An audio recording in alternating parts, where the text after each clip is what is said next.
नाधर्मश्चरितो लोके सद्य फलति गौरिव शनैरावर्तमानस्तु कुर्तमूलानि कृन्तति।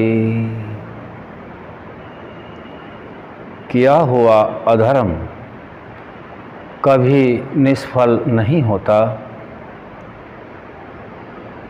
किंतु उसका फल भी उसी समय नहीं होता। इसीलिए अज्ञानी लोग अधर्म करने से नहीं डरते, तथापि यह निश्चय जानो कि वह किया हुआ अधर्म आचरण धीरे धीरे तुम्हारे सुख के मूलों को काटता चला जाता है। यह श्लोक मनुस्मृति का है। महर्षि दयानंद सरस्वती जी ने सत्यार्थ प्रकाश के चौथे समुल्लास समावर्तन गृहस्थ और विवाह प्रकरण में इस श्लोक को रखा है। इसको समझाने का प्रयास करेंगे। अधर्म किया हुआ कभी भी निष्फल नहीं होता। आज लोक में जैसा देखा सुना जाता है कि अधर्म कर लो और किसी जगह विशेष में स्नान करके अधर्म नष्ट हो जाएगा, यह स्मृतियों की, वेद की और महर्षियों की आज्ञा नहीं है। परमात्मा का ज्ञान यह नहीं कहता कि किया हुआ अधर्म नष्ट हो जाता है। श्लोक में मनु महाराज यही समझाते हैं, किया हुआ अधर्म कभी भी निष्फल नहीं होता, चाहे जितने उपाय क्यों न कर लें, कितने दान पुण्य स्नान आदि क्यों न कर लें, लेकिन वह भोगना ही पड़ेगा। इसकी पुष्टि हमारे योगीराज कृष्ण अपने दिव्य ग्रंथ गीता में करते हैं। अवश्यमेव भोक्तव्यम कृत कर्म शुभाशुभम।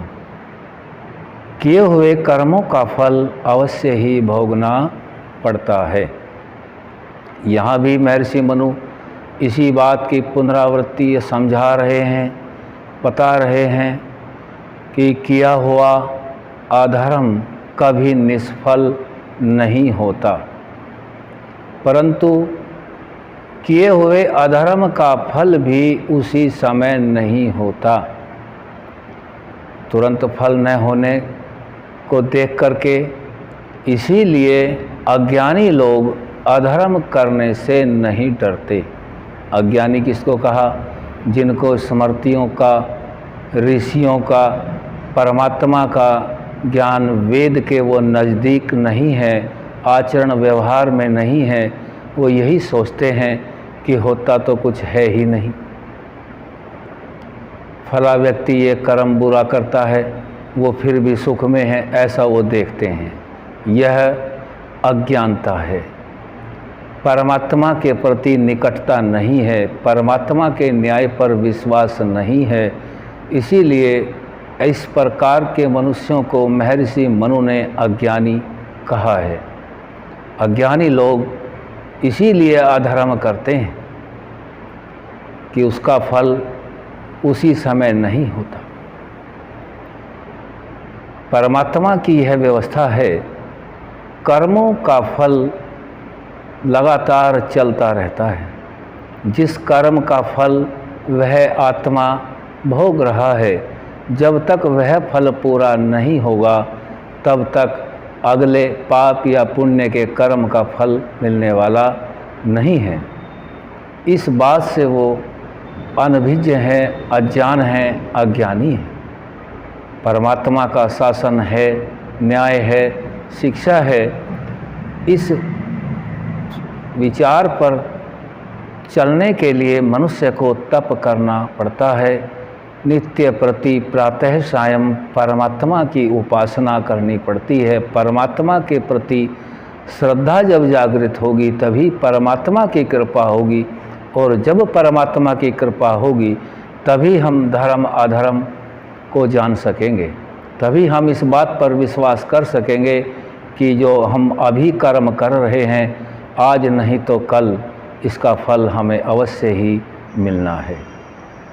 पुनः दोहराएंगे, किया हुआ अधर्म कभी निष्फल नहीं होता, परंतु उसका फल भी उसी समय नहीं होता।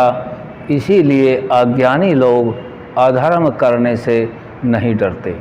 दूसरा कारण यह भी है, वेद विद्या का लगातार प्रचार प्रसार होता रहे, सभी व्यक्ति इस बात को सुनते रहें, उनको इस बात का ज्ञान हो जाता है कि परमात्मा की व्यवस्था है। जब यह वेद प्रचार बंद होता है तभी अंध परंपरा फैलती है, तभी अधर्म बढ़ता है। यहाँ यह बात पुष्ट कर देती है कि अधर्म के बढ़ने का कारण वेद विद्या का प्रचार प्रसार और आचरण में न होना है।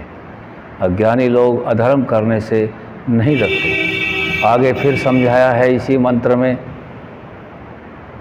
कि जो मंत्र है इसका तीसरा भाग क्या कह रहा है, वह कह रहा है कि जो अधर्म है वह कभी भी नहीं कट सकता, इसीलिए अज्ञानी लोग अधर्म से नहीं डरते।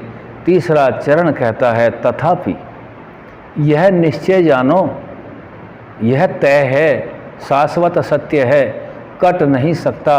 यह निश्चय जानो कि वह अधर्म आचरण, जो अधर्म का आचरण है, जो अधर्म का कर्म है, धीरे धीरे तुम्हारे सुख के मूलों को काटता चला जाता है।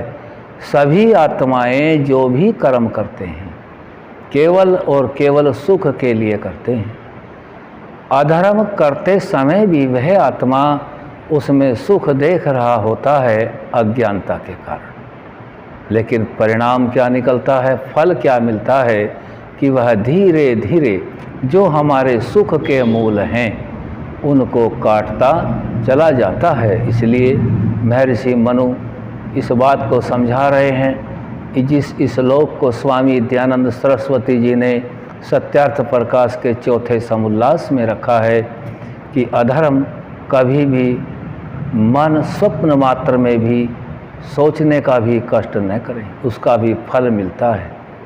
तीन तरह से हम कर्म करते हैं, या तो मन से करते हैं, या वाणी से करते हैं, या शरीर से करते हैं।